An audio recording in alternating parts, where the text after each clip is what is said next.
This house stands out from the minute you pull into Fountain Hills and you come down Palisades, you see this house. It stands out. And when you pull up to the front and walk down the driveway and the beautiful door, every inch of it is majestic. It's the windows everywhere that really capture the beauty of Fountain Hills and the mountains and the nature, the landscape, the deserts, the hills, the lights. During the day, it just fills the house with beautiful light. Being able to walk outside from all the bedrooms is really unique to any house and take advantage of such a gorgeous yard. It's like being in a resort. You have your own private room and bathroom. I can't imagine living in a place where it felt like you were in a resort every day.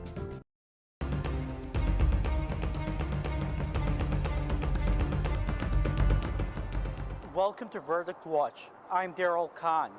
After almost 2 years and millions of dollars spent, we now know the fate of convicted murderer Jodi Arias. The judge officially declaring a mistrial today after another deadlocked jury. The count, 11 for death and 1 for life. Now with 2 deadlocked juries, Arias will now get a life sentence in state prison. That sentencing is scheduled for April 13th. Here's what happened in the courtroom today. Good morning, ladies and gentlemen. I have received 2 juror questions from you. The first juror question, submitted late yesterday afternoon, states that we are not unanimous. Votes have been steady since last Thursday. Jurors have indicated minds are made up. Some have indicated we either let you know today or they want off this jury. In my assessment, we are hung and additional time will not change this. Submitted by the foreperson. This morning I received an additional juror question indicating the status is unchanged as of this morning. Is there anything from the foreperson to add at this time? Right, at this time, the court is declaring a mistrial. Ms. Arias, you have a right to have a pre-sentence report prepared. Your attorney is indicating you wish to waive that right. Is that correct? Yes. Earlier, I spoke to Beth Karras, an attorney and founder of KarrasOnCrime.com. She has covered many high-profile trials over 2 decades, including this one. She has worked for Core TV and Turner Broadcasting, the parent company of CNN. She was at the juror press conference. Here's what she had to say. The bulk of the jury panel gave a press conference, right? Including alternates were present, but not this holdout. They confirmed that it was 11-1 for death, but not initially. It was originally about evenly split, but by Thursday night of last week, of the first week of deliberations, it was 11-1, and it didn't change all this week, Monday, Tuesday, Wednesday, or today. My takeaway from this is that this one juror followed her oath, which was to stay true to her beliefs. The others say they don't think there's anything that could have changed her mind. They tried everything. They don't think any more evidence would have changed her mind. She believed that there was some psychological abuse, and she was not going to seek revenge for Travis's death by killing Jodi Arias. I also asked Beth if anything should have been done differently during this penalty phase retrial.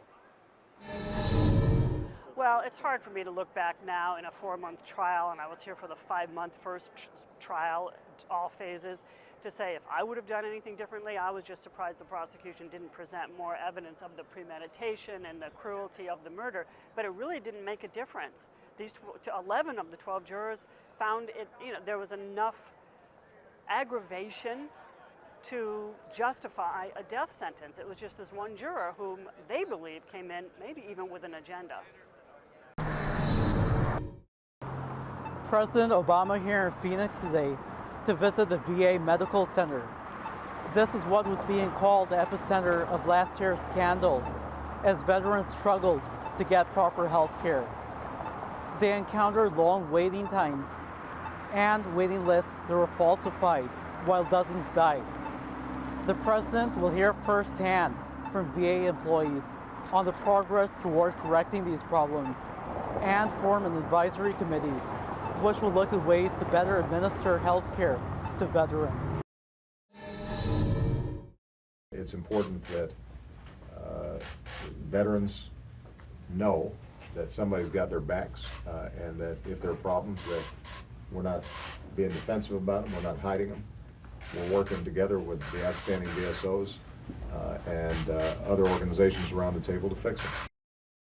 Veterans say there have been some improvements, but there's a lot of room still for progress to be made.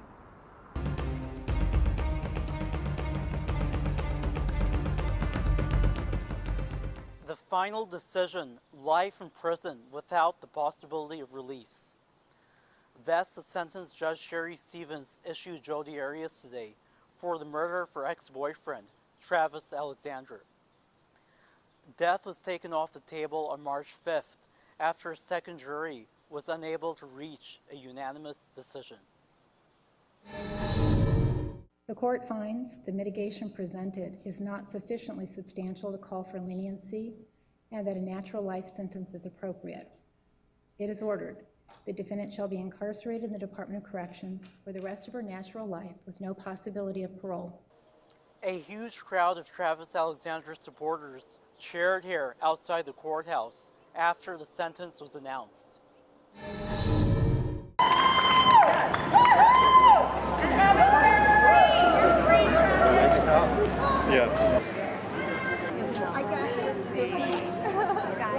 Travis is free forever, and so are the Alexanders. The Alexanders are free from this monster that admitted today that she remembers cutting this man's throat when he was still alive, but she was always in a fog. How do you explain that? You know, how do you explain that? She cut her own throat when she said that to the judge today.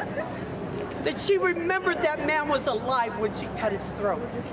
How can you do that? She never even got any help for him. The relationship was toxic. It doesn't mean that Mr. Alexander deserved it. And I think that everybody should know that. And the defense has never said what happened to him.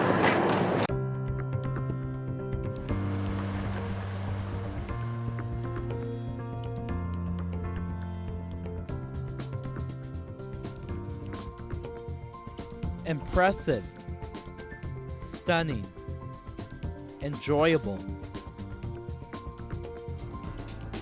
Mountains and city lights. The beauty of the Sonoran Desert and majestic McDowell Mountains surround the Spanish contemporary home in Fountain Hills, Arizona. Inviting from the moment you see it, spectacular in its design, with an eye-catching curb appeal. Curves and walls of glass against an Arizona desert backdrop makes it a brilliant sight. A circular driveway with portico and impressive iron doors leads to the entry. Travertine, soaring ceilings, recessed lighting, and clerestory windows are used throughout the home. As day turns into night, dazzling city lights glow in the distance. A grand staircase boasting a Spanish hand-forged railing leads the way to the second floor, which is dedicated just to the master suite. A fireplace and breathtaking views give you comfort and relaxation.